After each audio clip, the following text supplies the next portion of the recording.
Hello and welcome back to Brick Speak.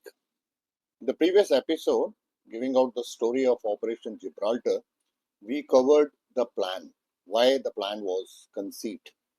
It was 1st of August 1965 where we left the story.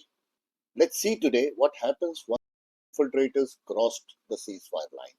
In war, no plan survives first contact with reality. The plan in short you can see on the slide. This map I have taken from the book named 1965 The Western Sunrise, written by Mr. Shiv Kunal Verma. Infiltrating 10 forces, thousands of men, was a bold aim. But when those men began moving across the ceasefire line inside Indian territory in August 1965, they discovered something the planners had ignored. The land speaks and the people notice, and soon the valley answered. On 5th August 1965, something small but significant happened in Baramulla district. Two strangers dressed in identical green salwar kameez approached a farmer named Muhammad Deen. They offered him 400 rupees, big money at that time, for local information. But their accent was strange, their behavior unusual. The farmer's instincts told him something was wrong. Instead of helping them, he rushed to the nearest police station at Tangmark.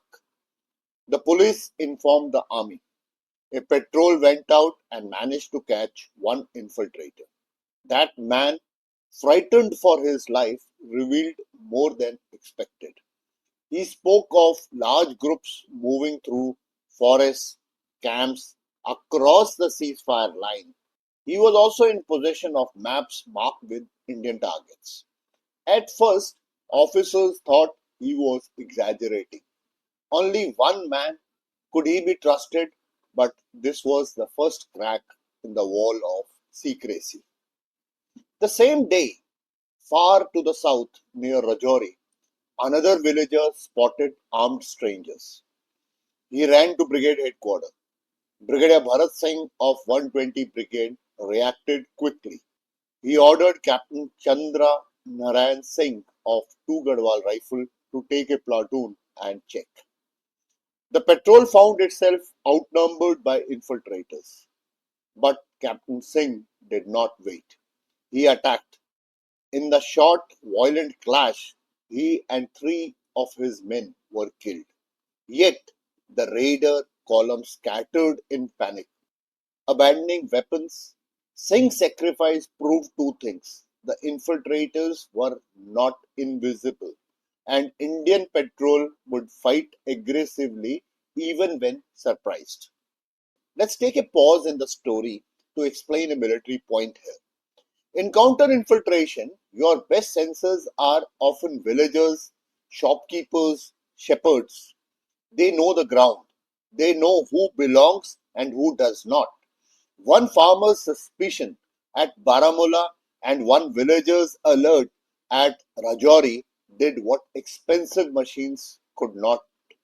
They exposed the infiltrators.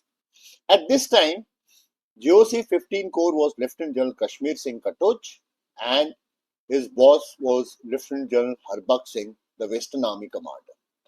Both admitted later we had vague hints but no clear picture. Yes, there were reports in July that Pakistan was training groups. Even American diplomats had warned India that the run of Kutch fighting might only be a diversion. But Indian commanders did not join the dots. Why? Because their focus was defensive. Their divisions were deployed to guard posts along the ceasefire line. Big gaps lay in between. Inside the valley itself, there were almost no regular troops. So when infiltrators entered, there was no immediate resistance. But the people's reports began to change the picture. Within a week, maps at Corps headquarters started showing red circles, sightings clashes, arrests. The pattern was emerging. One of the fiercest early battles took place at Trigam near Kupwara. Here, Pakistan's Khalid force, that I had explained in the previous episode, planned three tasks: attack the Indian battalion camp at Trigam, blow up the Karalpura bridge, a vital link, destroy the ammunition dump at Chokibal. At midnight, infiltrators opened fire with machine guns. Tracer, tracer rounds flew over the camp, but the Kumaunis had already seen signs. They hit back. Then, at the Karalpura bridge, a drama unfolded. Jamadar Umrao Singh and his men were guarding the bridge. When infiltrators attacked with rockets and grenades, Naik Ramkumar fought like a lion. Wounded, he dragged Umrao Singh to safety and then rushed onto the bridge and threw a grenade that killed most of the demolition party. Even in death, Ramkumar held on to captured Pakistani soldier with an iron grip. By dawn, the bridge still stood. The infiltrators had failed. Here, a small explanation. In mountains, bridges and passes are lifelines. If a bridge falls, an entire valley can be cut off. That is why the Khalid force wanted Karalpura. That is why Ramkumar's sacrifice mattered. Holding a bridge is not just about stones and steel, it is about keeping open the artery of an army. The failed surprise in Srinagar. Pakistan's Operation Gibraltar hinged on one critical factor: surprise. The plan was to slip thousands of infiltrators into Kashmir, let them blend into the population during a series of festivals and demonstrations, and then, at the right moment, turn Srinagar into the stage of an uprising. On 8th August 1965, the festival of Pir Dastagir Sahib was to bring large crowds into the city. The infiltrators were instructed to mingle with them quietly, keeping weapons hidden. The very next day, 9th August, was the first anniversary of Sheikh Abdullah's arrest. A big political procession had been planned. That was to be the trigger point. At a given signal, the infiltrators were to draw out their weapons, seize the radio station, airfield, and civil secretariat, and declare a revolutionary council as the new government. It was a bold design, but by then cracks had already appeared. Villagers had started reporting strangers in salwar kameez moving in groups. Army patrols were clashing with armed men in the forests.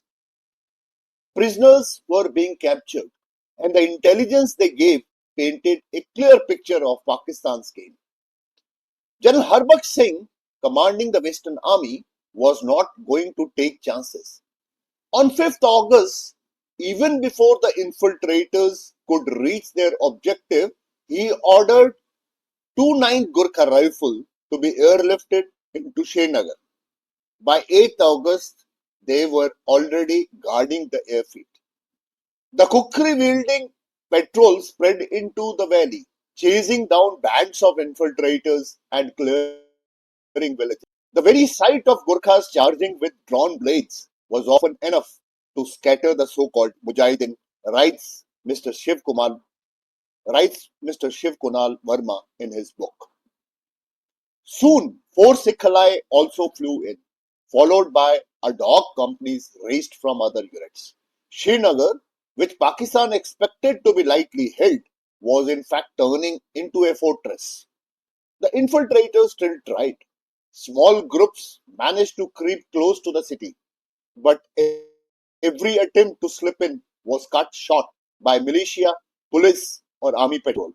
In one clash at Tangpur, near the road to Sonamar, a large, a large body of infiltrators were routed, leaving behind ammunition and equipment.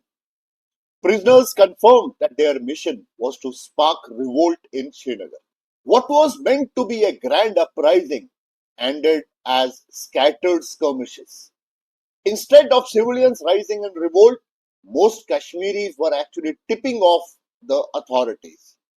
Far from being hailed as liberators, the infiltrators were seen as outsiders bringing danger and disruption. Today we talk about information war, but Pakistan was resorting to it both in 1958 as well as in 1965. They tried similar thing in 1971, Op Kargil, and also during Op Sindoor. So getting back to 1965, if the battlefield picture was grim for Pakistan, the radio war told a different story. From across the border, Azad Kashmir radio and Pakistan radio kept up a torrent of propaganda. Their bulletins spoke of a popular revolt, of Indian soldiers running in panic, and of mujahideen victories. Newspapers, respected newspapers like Dawn, carried statements from Zulfikar Bhutto claiming Pakistan has nothing to do with it. This was information warfare in its classic form, to project victory even when the reality was defeat. But inside the valley, the truth was obvious. The infiltrators were being hunted, not welcomed. Instead of sparking revolt, they were burning houses and planting bombs, which only turned people against them. Now, a military explainer. Infiltration warfare rests on two pillars: secrecy, the ability to slip through unnoticed and strike suddenly; population support, the ability to melt into local society and rally it to your side. By the second week of August, both pillars had collapsed. Surprise was gone because villagers kept exposing strangers. Support was absent because locals did not see them as liberators.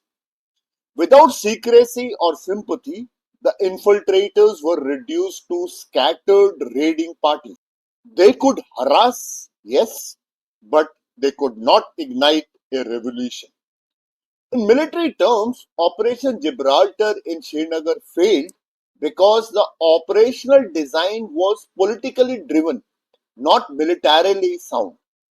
Bhutto and Akhtar imagined an uprising, but neither weighed how people on the ground would react. Infiltration without the population's heart and mind is only a raid, never a revolution. In the end, I will give you four questions that we have covered during today's episode. Why was the farmers' report at Baramulla so important? How did Captain Chandra Narayan Singh Patrol change the psychology of the infiltrators? Why are bridges and passes important? And why did Operation Gibraltar fail to spark the uprising Pakistan expected? To conclude, I would say by mid August, Pakistan's grand plan was already faltering. The infiltrators had crossed, but their cover was blown. Their dream of seizing Srinagar vanished. Indian reinforcements were arriving. Now the stage was shifting from scattered clashes to bigger battles. Operation Gibraltar had thrown the dice, but the valley had answered back. With this, I come to the end of today's episode. Episode 3 would cover the battle which took place around Srinagar for supremacy, and we will also talk about how Indian authorities were talking about launching Operation Grand Slam, thereby increasing the scope of 1965 war. Keep working hard. All the best. Jai Hind.